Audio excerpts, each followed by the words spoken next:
Okay, so I'm excited. Welcome everyone, and I want to ask Nancy some questions so that you can hear more about the experience and what's involved. So first, I'd like Nancy to share her story about how she ended up with St. John Ambulance and part of the dog therapy program. So Nancy, can you share that with us? Sure. Actually, it was one of those heartbreaking, heartwarming stories. My mom was in palliative care, and I stayed with her for about 2 weeks until she passed. So one day, a therapy dog came in, and hadn't seen that before. And my mom had a dog at home, but she didn't want us to bring the dog because she didn't want to upset the dog because the dog was used to her not being around. So the dog was there, I would say, no more than 5 minutes. Dog left, and just the impact that it had on my mother in that situation, in that short period of time, was extremely powerful for me to see. And as therapy dog volunteers, we don't often see the after effect of our visit. We always see the impact that we have at the moment. So it was kind of special to see the lasting effect that it did have, because it brought my mother's spirits up and, made the last few days of her life rather pleasant. So because of the experience, I said that the next dog that I got, that was something that I wanted to do. So then when I got Ruby at 8 weeks old. So I started right from the beginning, doing things to prepare her to be a therapy dog. So I socialized her. I got her used to different situations. I would bring her into work, let everybody hold her, pass her around, get her, have people walk away from me with her, that kind of thing. So that's what brought me into the program. Now, Ruby was a true Yorkshire Terrier. Our house was like the White House. It was a no-fly zone, no birds allowed. And she would just, oh yes, she would yap at them. She could tell from upstairs if there was a bird on the property. So she was a typical Yorkshire Terrier. However, when she was working, she knew she was working. She knew what her uniform was. She knew exactly which black pants I used for my uniform. And she turned into a totally different dog. Not a peep. In the 6 years we volunteered, not a peep out of that little girl while she was working. So, it's something that is not only rewarding for us as the handlers, but for the dogs as well. I mean, and that's what we look for when we're evaluating them. We want the dogs to enjoy this type of work. And that's the focus of the program is first and foremost the mental, physical well-being of our dogs. Our dogs always, always, always come first. Yeah. For instance, if you're scheduled to visit for an hour, your dog's done after 15, you're done. You go home, the dog puts the brakes on, doesn't want to go in, you don't go in. Dog comes first. Okay. So, so Ruby and I, we did also another part of the program is our child programs. We've got 2 of them. And Ruby and I did a lot of one of the programs called Pause for Stories. So we would go into an elementary school, and the kids one-on-one would sit and read to the dog. So the goal of the program is to have the children comfortable in a comfortable situation to read out loud without being judged, because the dog's not going to comment whether they pronounced a word wrong or if they missed a period or a comma or whatever in the sentence. So we did a lot of that. I'll share a quick little story about that. Is we went to one school, and there was a new student there that was nonverbal. He suffered from fetal alcohol syndrome, and his face just lit up the minute he saw Ruby. So the teacher brought him over, and, she sort of whispered in my ear that, he was nonverbal and so on. So she was trying to, coax him and said, this is Ruby. Why don't you tell Ruby what your name is? Well, didn't he say his name out loud? Well, she's just about in tears. I'm just about in tears. So went home, phoned my coordinator, said, I am doing the Pause for Stories in that school for the next year because I want to work with this child. And which I did. I worked with him for a year. If I could, I would have stolen him and brought him home. I fell in love with this little boy, and it was just, it's what we do. And we have so many different situations, as you'll hear from the volunteers after, where, just that one moment has such an impact on somebody else's, life, really. And a lot of us, those moments, are precious to us as well. And which is why anybody that's in the program, you'll find we're all passionate about this program, and it means the world to us. And we all work hard to, keep it going and, do what we do. So our core service is to the senior population. This is how we started. The other area that we started, which we've been doing a lot more in, is mental health. So we do a lot of stress relief visits.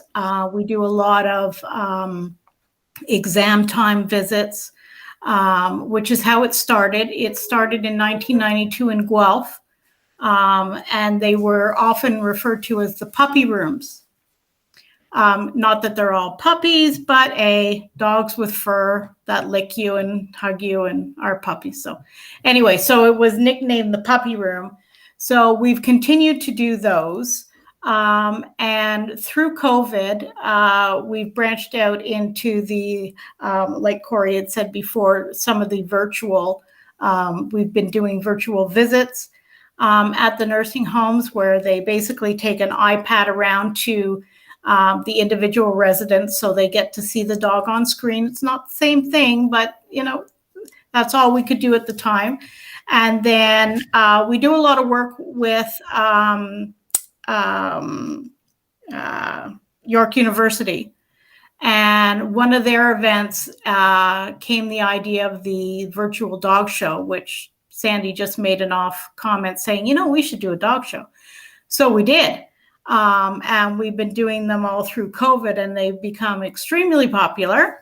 And a lot of the volunteers here tonight have done multiple shows themselves. So, you've got the best of the best tonight. only the best for you ladies. So they'll show you their stuff after and share their stories with you.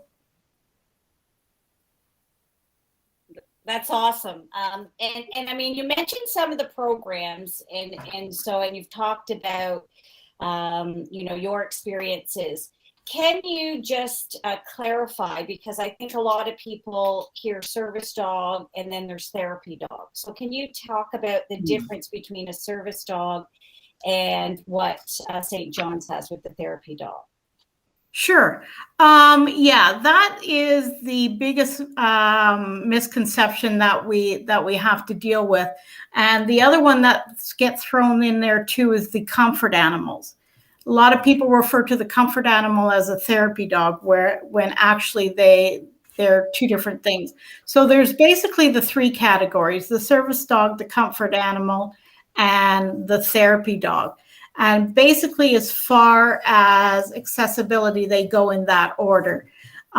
Service dogs can pretty much go anywhere. The difference with a service dog is a dog that is trained to perform a specific service for a person with a specific need. So whether it be someone with diabetes, somebody that is visually challenged, situations like that. Comfort animals, there's a lot of gray areas with comfort animals, and it's fairly easy, unfortunately, to get a animal classified as a comfort animal. The only difference with a comfort animal is you cannot be evicted from home or apartment if you have a comfort animal, okay? And the only other exception is they can come on a flight with you, okay? Therapy dogs have no rights whatsoever. They are a dog like any other dog. So no, they cannot go in the restaurant with you. No, they cannot go into Sobeys and help you grocery shop. They are a dog. So, and, you know, as opposed to the service dogs that are specifically trained, we always get asked, you know, how, you know, where's the training program for a therapy dog? Well, there isn't one. These are all our own pets. The evaluation process is to make sure that temperamentally and other things that we look for are suited to the program. So it's basic obedience, you know, no pulling on the leash. The biggest thing we look for is the temperament. There can be no aggression whatsoever. Okay, so whether to be towards noises, other dogs, toys, that kind of thing. So Corey will probably touch on that a little bit later as what we do in the evaluation process. So there's actually two different types of evaluations because, like I said before, we do two types of children programs. So the first evaluation to become a therapy dog team is basically for the majority of our events, except for any events that are for children under the age of 14. Under the age of 14, we require what's called a child-tested dog. It's a separate evaluation. It's not as long as and as involved as the initial evaluation. However, it can be traumatic. We put you in a room with 10 kids going absolutely insane. Yes, throwing balls, screaming, yelling, the whole 9 yards. So it's a simple test, quick test, but we basically want to know that they're not going to be traumatized when kids start yelling and screaming because kids can be more unpredictable than dogs. So we just have to make sure that the dog's not going to have, you know, a heart attack in those type of situations. So, so the children's programs that we have, the dog has to be child tested in order to do those. That's great. And if somebody was interested in getting started or looking into it, how would they go about that? The easiest way is to contact sja.ca. There is a spot there for therapy dogs. Then what they'll do is they'll ask for your information and they will forward your request to the coordinator in the area in which you live.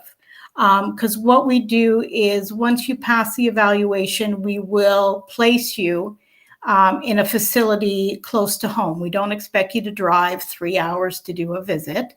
You know, we place you close to home and in an environment that you're comfortable with, because we do nursing homes and seniors homes. Nursing homes can be emotionally difficult for some people. So if you're not comfortable in that situation, we won't put you there. Again, you know, your mental health is just as important as the safety and well-being of your dog as well. So in the evaluation, before the evaluation, there's an orientation class that basically goes through what you can expect at the evaluation. Your dog's vaccines have to be up to date. And that is required on a yearly basis. So they always have to have their vaccines up to date. And then after the evaluation, if you're successful in that portion, the volunteer, the human, will need a volunteer police check. So yes, we want to make sure that you're safe and you're not running away from the police in some other province or something. So yes, we check you too. So that's quick and easy. It can be done online. It's $31. It only has to be done, I believe, about every 5-6 years. Okay. Apart from that, I think that's about that. Okay. And I know I'm going to talk about the evaluation process. Well, I mean, just a bit. I do want to be respectful of the dogs that are here. So I'm wondering if we should do the show and then I can talk about the evaluation process, and then we can kind of go through and ask them questions to see those that are interested, whether their dogs are ready to be therapy dogs or what they have to work towards. So I'm going to hand it over to you and get you to introduce the dog teams, and they can do their show or tell their stories. Okay, perfect. Okay, we're going to start with Huey and Scout. Now, Scout is a rock star, because if you go to any agility competition, he will be the only Samoyed there. Yeah. Him and all the Shelties and Border Collies. Yeah. So Huey's going to show us a little bit of Scout's talents, but Scout is just cute as can be anyways. So Huey, I'll pass it over to you and Scout. Okay, so yep. So this is Scout. He's actually 4 years old now. We started when he was 2 with St. John's, and he loves it. He takes the perfect petting position as soon as he meets somebody, so he knows the perfect position to get the most pets out of anybody, right? And I wasn't sure if he was going to be a good therapy dog because he's very hyper. So I had to find lots of ways to keep him mentally and physically stable so he could be calm indoors. So I started agility, and he just loves it. We do agility sprints, and we started trick training. He takes swimming lessons, all kinds of things to keep him occupied. And we got into St. John's actually from one of the evaluators. She was actually our agility trainer. So she introduced us, and now we're here. So Scout has a couple of little new tricks he learned this year. He learned how to ride a skateboard. So we're going to show you that. And maybe we'll do a couple of agility tricks in my basement. As you can see, the basement's all about Scout. I have agility equipment here, right? So Scout, you ready? You gonna do some stuff for them? Can we come for a play date? Oh yeah, sure.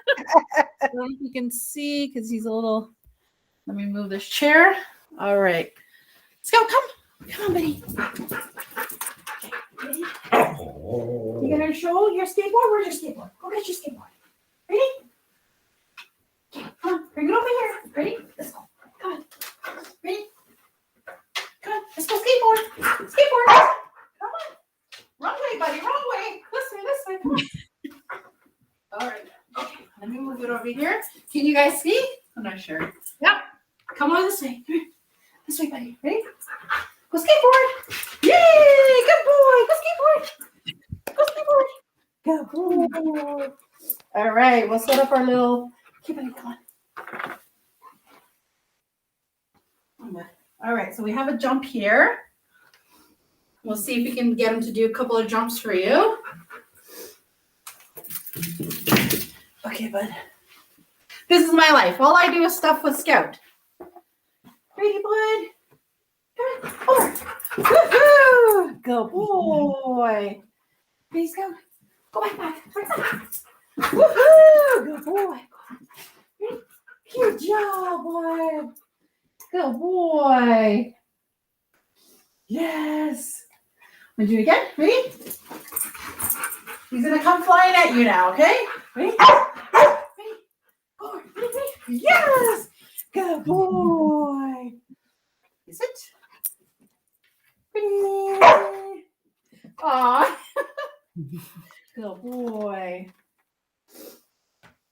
All right. So these are just a couple of little things I do. We do lots of tricks. We earned some trick titles this summer as well, just to keep him busy. So we can't wait to start visiting again, honestly. It's been a long time, so we can't wait. Yeah, we're getting there slowly but surely. Thanks, Yuri. That was amazing. Thanks so much, Yuri. That was great. Thanks. Sorry, it's a little discombobulated here. It's wonderful. We love it. I love the skateboarding. I'm like, how did you do that? Thanks. Oh, that's awesome. Okay, so next up we have Sandy and the beloved little Feather. Okay, hi guys. So Feather is a Papillon. Feather is 10. And I just put her, we always have to put our little necker on, but they need to make them for small dogs. So notice how it takes up most of the dog with the necker. So we need smaller neckers, just saying. Anyway, so here she is, ready. Now she's been waiting. She goes to the therapist, to the houses with the old age people, and basically cheers them up by doing some tricks and things, and dancing. We dance with the dog. They sit on people's laps. She's very engaging. And she's still doing therapy work really in the community, because as we're walking around the road, people smile at her. She goes. I have no choice. If you smile at this dog, she needs to visit. That's how it works. Yeah, that's how it works. And the 4 legs go out until I go and we visit with the person who smiled at her. So, and that's how we got into the therapy dog program. Now she's pretty hyper, because we were going to show you part of the training that they put us through was the Excite the Dog test. And so she brought her toy out for this to show you how excited she could get, and then we're supposed to calm the dog when you're done, right? So you can see she does tricks as well. Okay, now she's not getting excited. Okay, get excited, get excited. Spark. Can you speak? Can you speak? Can you speak? Can you speak? Speak. Oh, come on. Yes. Okay. Aw. You didn't actually get very excited this time. But we're all done that. Okay, lie down. Good boy. Lie down. Oh yeah, we rolled over too at the same time. Come back here. Yeah, sit. Yes. Sit. Touch. Yes, sit. Touch. Yes. Sit. Good. Speak. Louder. Come on. Louder. Speak. Oh, speak. Oh my gosh. It's a squeak. Speak. Oh, she's doing her mouse. Okay, that's it for us. It's the mouse squeak. I should label it. It's really So that's it. So she's maybe a lap dog with tricks. Very cute. Awesome. Thank you. Okay, so next up we've got Samantha and Rosie. There she goes. She just dropped her ball. Hi, everyone. So this is Rosie. She's back. No, she's gone. Rosie, come back. Come here. Rosie, come. They never do what we want them to do. Come on. Oh, okay, so Rosie and I have been in the program. We were in the program almost hitting 2 years before COVID happened. Rosie is a golden doodle. And I specifically chose Rosie's breed because I was hoping to get into the program, because a couple of evaluators that I had met along the way in some other trainings, I'm like, I need to do that while my kids are at school. I have a long history working with animals and being with animals. My mother's a dog groomer. My grandma was a cat breeder. So I've been around a lot of animals on the farm, blah, blah, blah. In that, and picking her breed, my daughter wanted a dog, so she allowed me to pick the breed, but she got to name her and she got to decide what sex she wanted. So she wanted a female, and her name is Rosie. So same like Nancy, I started training her as soon as she got home in hopes of doing the program. What I learned about the program, they wish that the dogs are about 2, but you can test earlier in that. And I should have tested with her a little bit earlier, because she really is an amazing dog. We've done everything.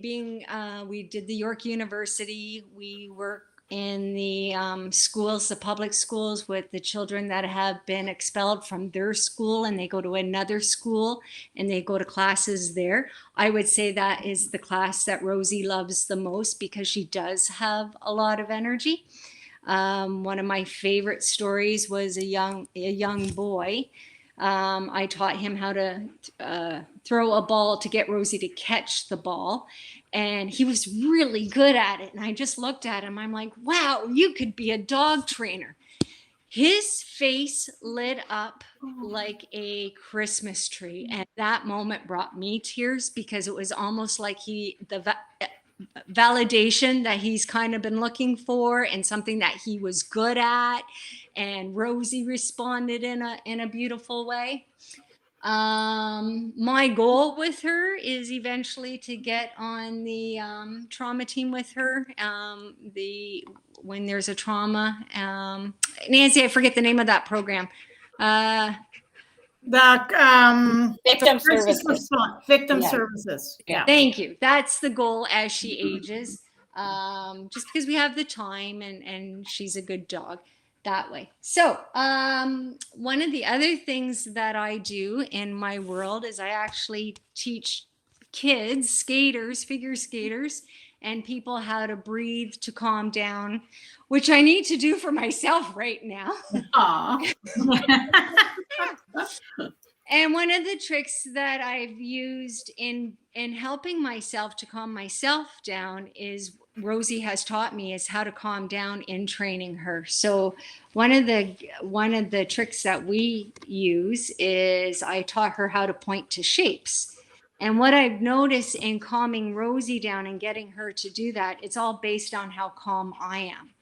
So we start with, and some of you that have done trainings, you've started with the Rosie touch, and she'll touch, and then you get an award. And you can do this with anything. So as soon as they touch, you can start with the hand. Rose, ooh, she's got to eat my touch. I brought the Rice Krispies instead of the Cheerios tonight. They're her favorite. And then what I do is touch, circle, touch, circle. Good girl. And then touch, Rosie. Oh. Ready?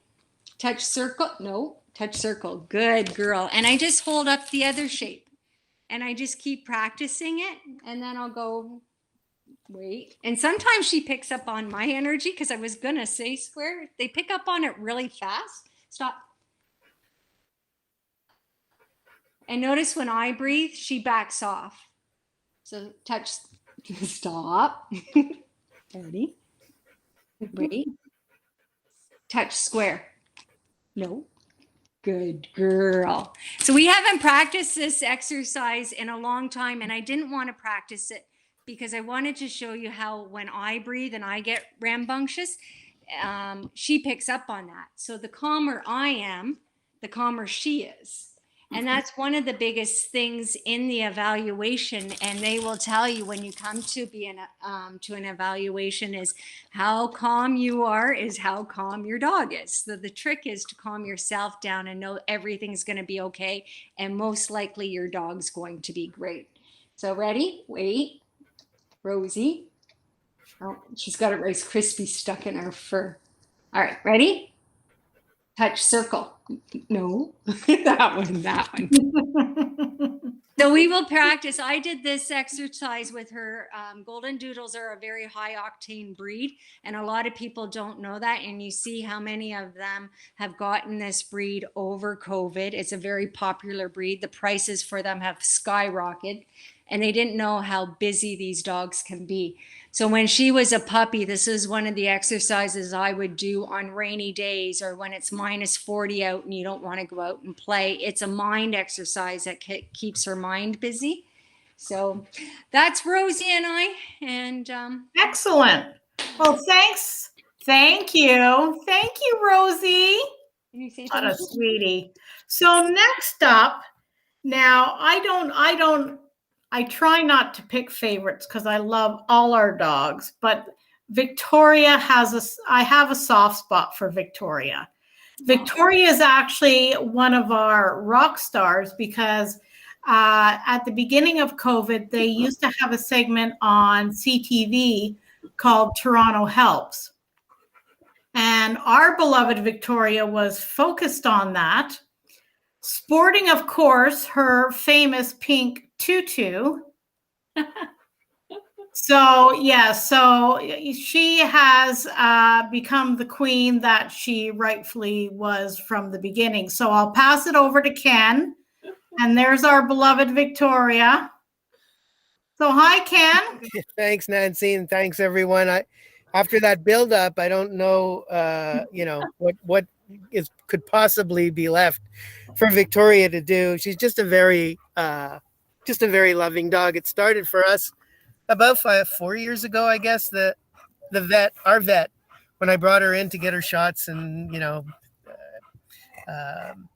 have her looked at and so forth, the vet said, this is a really chill and relaxed dog. It probably be a great candidate for the St. John Ambulance Therapy dog program. So we explored it, got into it, and we actually both got an awful lot out of it. And, to sort of add to the stories that have been told this evening, her first placement was, it's interesting because, if you know bulldogs, they're kind of really low to the ground and they don't really jump up on your lap kind of thing. And she didn't do very well in LTCs or even retirement residences where a lot of the residents were, immobile. They were in wheelchairs or walkers, and she was just too low to the ground for them to be able to reach and to pet and to really get a whole lot out of it. So we found ourselves in a placement in a group home in Richmond Hill for it was about eight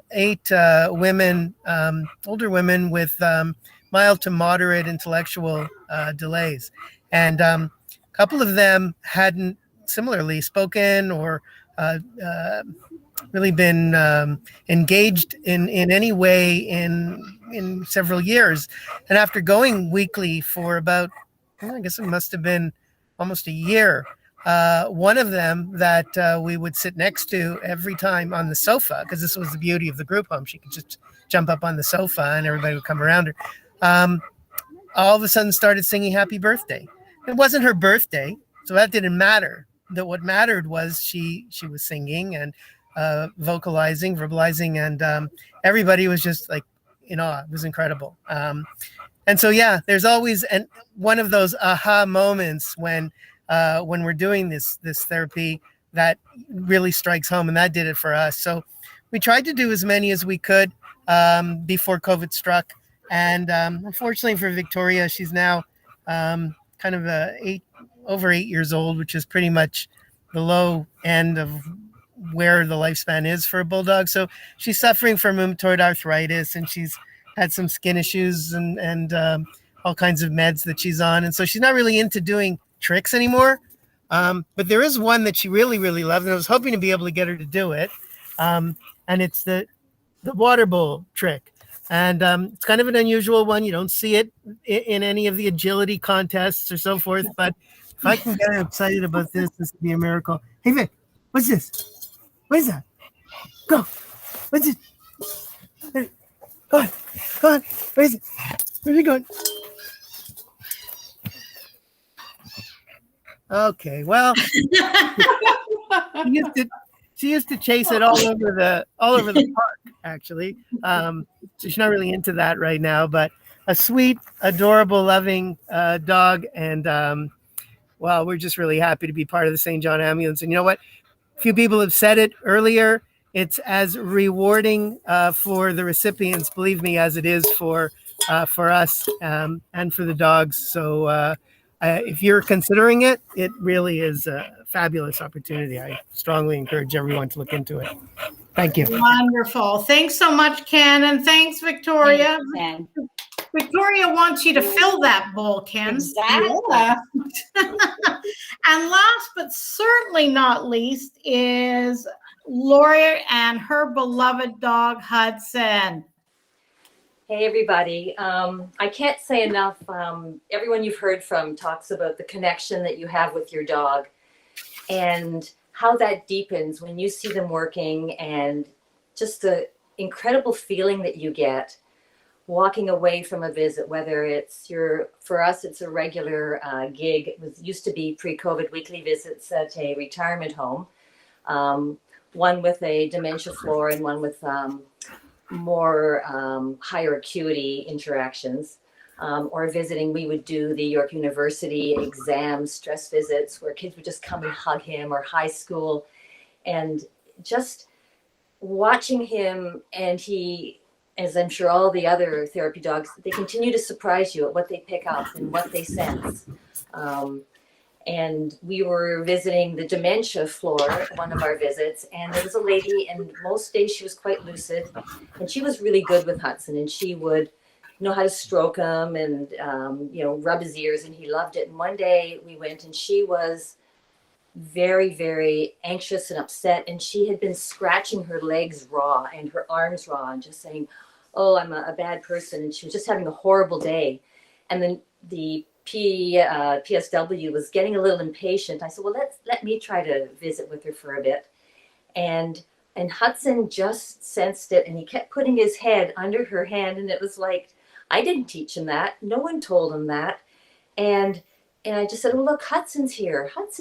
And she said, oh, I'm a bad person. And she was just in her own world. And I said, how could you be when Hudson wants to look you in the eyes?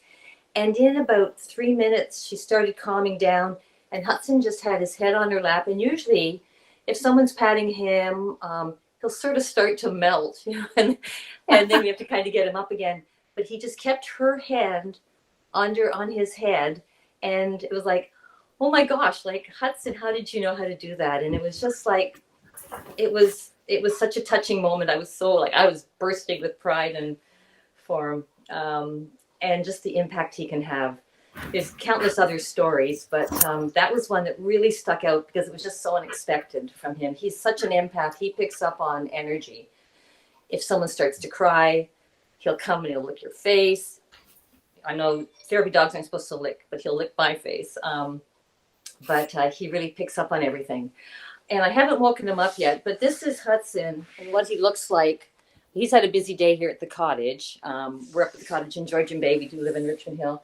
But this is what he looks like after he gets home from a therapy visit for an hour. He's exhausted. He knows when his hour's up. He kind of starts looking at me, and everyone gets a chuckle because they know he can tell time. But he's exhausted from everything I think that he gives during that visit time. And he's happy, but he's a tired puppy. So you know that he's putting his energy into giving it out to people as well. So I'm going to wake him up, and so you can see that he isn't just a stuffed dog laying here. And you may have noticed him on the couch while I was sitting on the floor, but that's how it goes at our place. Hudson, hey, buddy, wake up. Hudson, you can do some tricks. So he has, we've had Hudson he's a high energy dog. In his early years, he was super high energy. We went when our parents were in palliative care and realized that he would calm down in a hospital immediately. And so I had hope for him being a therapy dog. And he started when he was about 6. But he's still high energy. And so we've taken him to agility training, all kinds of obedience and training, but to keep him busy. But we do parlor tricks when we go to the retirement home, just because it's, we can't have him jumping over things or up on things. So Hudson, hey buddy, can you do some tricks? Come on, stand up. And Labs will eat anything. So he's very food motivated. He was always easy to train. So come sit. So let's do some tricks. So there's a sit pretty. That's a good boy. And high five. Other head. Both. Good boy. That's it. Okay. And then, because when we're visiting, if there's pills or cookies or things on the floor that maybe residents have dropped, leave it. We have to be able to make sure our dogs won't touch something. So Hudson will be a pile of drool. That's his breed, but he won't eat it until I say so. Okay, take it. Good boy. That's a good boy. And then we can do some things, can't we? Spin. You spin the other way. And down. Jump up. Down. Jump up. Good. And Bark softly, soft, loud, loud, big, big, big. You can bark loud. It's okay. Loud. Yes. And down and jump up. That's it. And back up. And back up. No, back up. Back up. Come on, back up. And then, of course, he does all the healing and comes side. Side. Closer. And closer. That's a good boy. So that's a quick tour of some of his tricks. Excellent. Well done. Well, thanks so much, Lori. I think we'll let Hudson go back to sleep since he's now earned it. So, Corey, I think you wanted to briefly go over the evaluation and what it is we actually look for. Now, some of the volunteers have touched on different parts of the evaluation and the things that we do look for. St. John Ambulance has a very high reputation for the quality of the dogs that we have in the program. And we take that extremely seriously. And the evaluation is set up to look for different things to make them successful. So I'll pass it over to you, Corey. And just a brief thank you to all the volunteers for sharing their dogs and all the wonderful tricks. Yes, thank you. Uri and Scout, Sandy and Feather, Samantha and Rosie, Ken and Victoria, Lauren Hudson. That was awesome. We really appreciate that. And as I said, I was evaluator. I had the honor too of having a Maltese, Fred, who was a therapy dog too. And you know, I'm hearing your stories, and I have my new puppy Sky that I keep saying everybody's going to be a therapy dog one day. Don't let her do that again. So again, I want to just say thank you to the dogs and owners that came and did the show tonight. And so people come to me a lot because I'm a trainer and I run the classes, and they're asking about the therapy dogs. And I think you heard from some of the owners tonight the numerous courses or training that they've done. People also ask us, you know, what age should a dog be? And you know what, the ages range. My dog, Fred, did not become a therapy dog till he was 11 years old. But I've also seen dogs come into the program that have been, you know, just under 2. Sometimes we say, you know, 2 just because they may have lost some of the energy. But again, the qualities that we're looking for when we are doing the evaluation, and I'm going to go through a questionnaire, but we're really looking that they'll accept a friendly, like a stranger, that they'll be comfortable meeting strangers, that they would sit politely if people were petting them, that they react well to other animals, and distractions. When we do the evaluation, we do a number of distractions to see how they would react to that. We want them to be able to walk loose on a leash. So you know how you walk them on a leash, and getting that nice loose leash is important. And to be able to sit and command and stay in place. And then the other thing is walking through a crowd, including wheelchairs. If you think about them going into a hospital environment or a school environment, think about the noise, think about the exposure that they would have. Sometimes there's stairs and elevators. I know that I have my little puppy and I'm like, I got to take her on an elevator. I got to take her on stairs. I've got to make sure that she's comfortable. So you have to think about what the experience would be for your dog, and we really want them to be comfortable.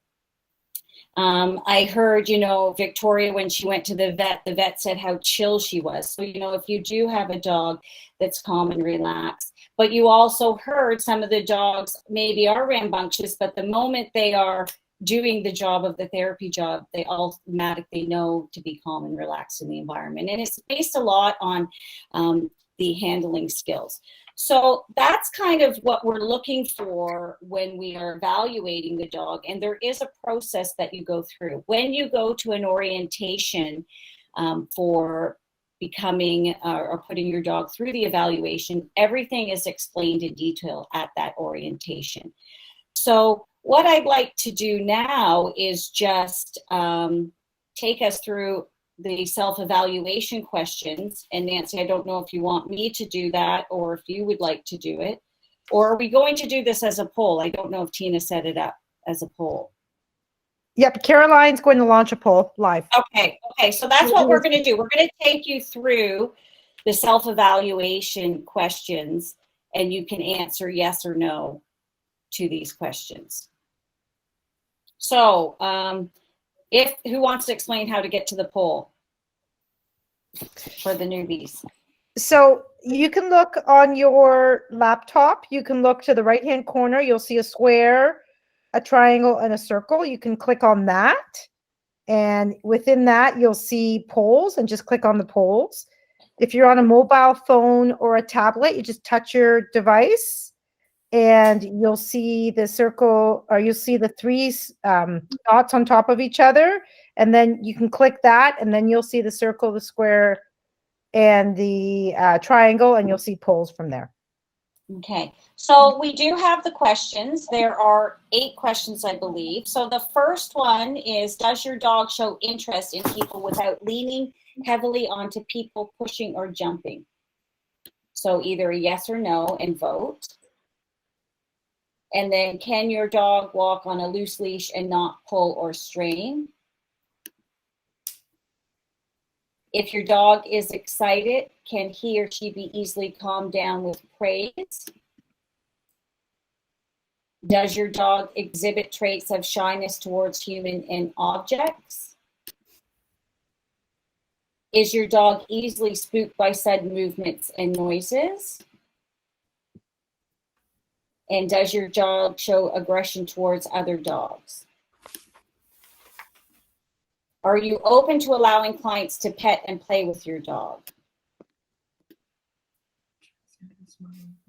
Are you able to commit to a regular visitation schedule at a facility of your choice?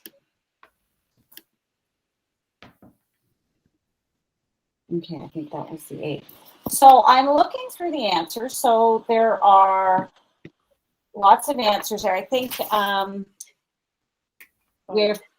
we've talked about showing interest, the walking leash, easily calmed with praise, shyness toward, does your dog, are they shy? So I mean, everybody that answered said no. The aggression towards dogs, there was a couple there, and allowing the clients to play or pet, everybody said yes there. And able to commit to a regular visitation schedule at a facility of your choice, which I'm going to get Nancy to touch on in a minute. So you can see there some of the answers that you had answered and what I talked about. To be a therapy dog, I think Nancy really reiterated this, is we want your dog to enjoy it. We want your dog to want to go and visit the people and really, you know, enjoy it. You said, I mean, I think Hudson's owner talked about how exhausting it was. I remember Fred, my Maltese, when I would pull up to the retirement home and the door opened, he would run to that door so quickly. And it was just what he wanted to do. And I said, the day he stops running to that door, I would know that this isn't going to be his role anymore. And the joy that he brought was wonderful. So, the one thing I think people have to understand too is that it doesn't have to be a young dog. It can be a dog that you can work with. And that's why we're talking to you. I know I have some owners that their dog gets so excited they want to jump. Well, I mean, with training, we can show if you can settle your dog, if you can control your dog and your dog can behave during the visits, then there's a possibility. So that's where the training courses help. Talking to St. John's, the evaluators or people that are involved, like Nancy and that.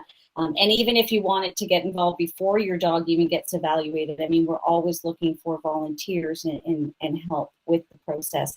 COVID's impacted the visits and the evaluations. We hope 2022 that we can get back to it, because the one thing we do need is we do need dogs, because the value and the rewards that people. A lot of the senior centers will just let you bring the dogs in.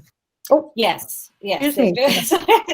But the other thing too, and I think what COVID is also going to have created is a lot more anxiety, a lot more mental health issues.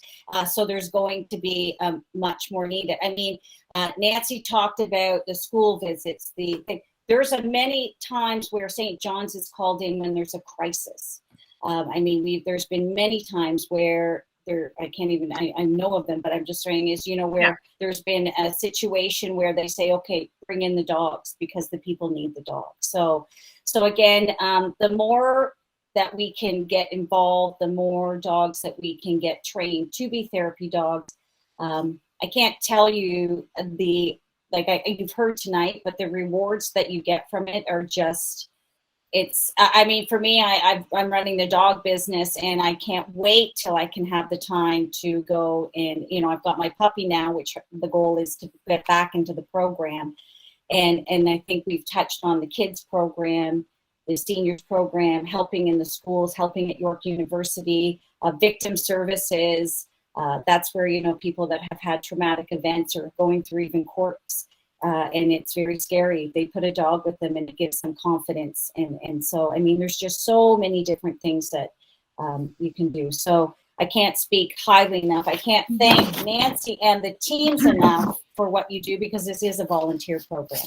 So Nancy, can you touch on what is the commitment that is asked if a person does go through the evaluation and they become a therapy team? Yeah. Basically what we're looking for is not a whole lot of time, really. An hour a week is what we're asking. If you're visiting in, say, a nursing home or a senior's home, we like to keep the visits on a regular schedule. Keep in mind, these people live to see the dogs. So they are waiting for that Monday morning visit or that Friday night visit. The visits are, as best as we can, coordinated with the facility that they're based on when you're available. I mean, these facilities are dying to have the dogs in, so they'll work with you to make it easy to fit into your schedule. When I was working full-time, I would go on a Sunday morning. And I mean, it's an hour. Most times we place you within, 15, 20 minutes of where you live. So you're looking at an hour and a half, 2 hours max out of the whole week. So we're not asking for a huge amount of time, but consistent.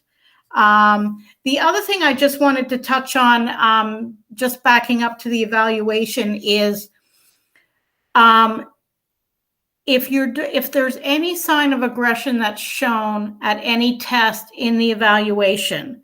So if your dog growls, unfortunately, they will not pass and they cannot be tested ever again. And that goes across Canada.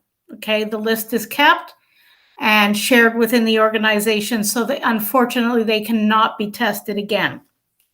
There are other situations where they will not be successful during the initial evaluation, but the evaluators will explain to you at the end of the evaluation what the issues are and how you can correct them. For instance, if the dog is walking you and you're not walking the dog, or if the dog is a little bit shy, or, different situations that can be corrected. But unfortunately, aggression is one that we just can't work with a dog that has aggression issues. So, so forward back again to the commitment. You can commit for as much as you want. Like Corey said, we have our regular visits, which are to the nursing homes, the seniors residence, the hospitals, the children's programs. Those are all our regular programs. The stuff that I manage for all of York Region is the extra events, like this, for instance. Like, this is a one-time event. You might invite us back again, but it's not a regular scheduled event. So those events, prior to COVID, we were doing in excess of 350 a year, just in York Region. Okay, so we're very popular. So we need more dogs. I can't say that enough. Did you hear me? We need more dogs. Again, we need more dogs. So, because unfortunately what happens is people's life change. They can't commit to the program anymore. Unfortunately, we lose dogs because they don't live to 90 like we do, unfortunately. Like just over COVID, we've lost about 20 dogs. that have passed over the Rainbow Bridge. And then we've lost, a bunch that have moved. Some don't feel comfortable coming back in this environment. So we've lost close to 40 teams, and that's a huge impact based on the amount of work that we do. Just within York Region, we easily put in, with all the volunteers, over 2,000 hours a year. So yeah, we're a busy bunch of people. So again, we need more dogs. Oh, sorry, did I say that again? Yes, we need more dogs.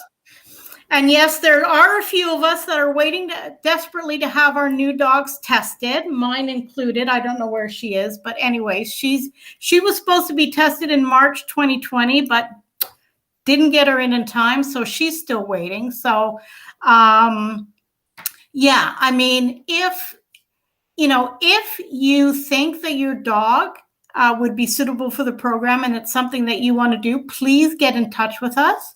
If you're not sure, please get in touch with us because I mean, if you have any reservations, we've been around long enough to know, what to suggest if it's a training issue, or if maybe the dog's just not ready, or if this just isn't the work for them. We tell all the people that come in for evaluation, your dog is special.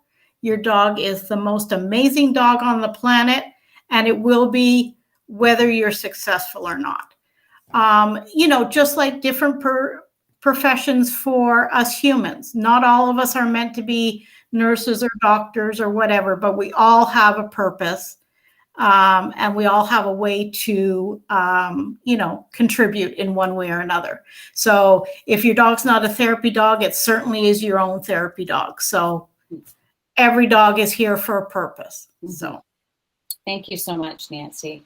And I know I'm being respectful of everyone's time, especially the teams that came here tonight and Nancy, but as you said, we need more dogs. And that's where I'm hoping the Women in Dog Circle can spread the word for you.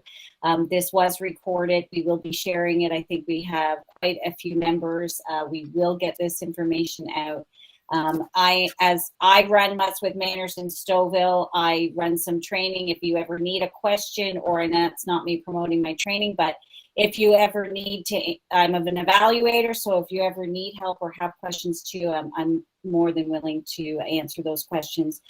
We will be providing the information when we send out tonight, the link to St. John's Ambulance, where you can look at the self-evaluation there. I think we touched on it. Nancy, thank you for mentioning about the aggression, and then sometimes what can happen is maybe it's just not the time right now and you need to put a little bit more effort and training in, or just give your dog a little bit more time. But I just think it's a wonderful program. I'm happy that everybody showed up tonight. I'm thrilled to see the dog shows tonight, and Nancy, for you to share this information, because as you said, St. John's is a very popular group, and it's popular because of the work it does, because of the life it impacts, because the dogs are so special and just give so much without them asking for anything. So I just really want to thank everyone for coming tonight. And Tina, I'm just going to ask you to just share, if our members, how they can become a member of the Women in Dog Circle. But again, Nancy and teams, thank you so much. We also are doing a poll right now to see who is interested in joining us for our first hike in the forest, which I'm excited about in this beautiful September weather, which I'm hoping it will be that day. So if you do go to the polls again, is there another question there? There we go. At the bottom, it will have, are you interested in attending the hike? So if you want to vote, and just let us know. We'll be sending out some information. But Nancy, any last words to the group? No, I think we covered that we need more dogs. Need more dogs. No, I think everything has been said, but I don't think as volunteers we can say enough the impact that not only does it have on our lives, but the lives of others. And when you walk into a nursing home and their faces light up, there's just nothing better in the world than to experience that. And it doesn't take much. It really doesn't. And to have that much of an impact, to bring, joy to somebody's life, how could you not want to do that? How could you not want to share that with somebody, So, yeah. Okay, great. Well, thank you very much. Tina, I know you put the link there to become a member, but if you did enjoy tonight and you would like to be a member, if you're not, please join the circle. We have great guest speakers such as Nancy and the people that came tonight. And we've got something, we're planning all the time to bring you more information, more connections. And we just want to thank everybody for being a member and joining us. I would also invite you all to just, I've posted the link for the upcoming hike on the 25th. So you can check out details for that as well, because we'd love to see you and your dogs in person. That's great. Okay, I'm going to say thanks and I will sign off. And again, everybody take care, stay safe, and love your dog. Thank you. Thank you. Caroline, love your dog. Okay, thanks everyone. Bye. Okay. Good night, everyone. Good night. Good night. Good night. Thanks. Good night.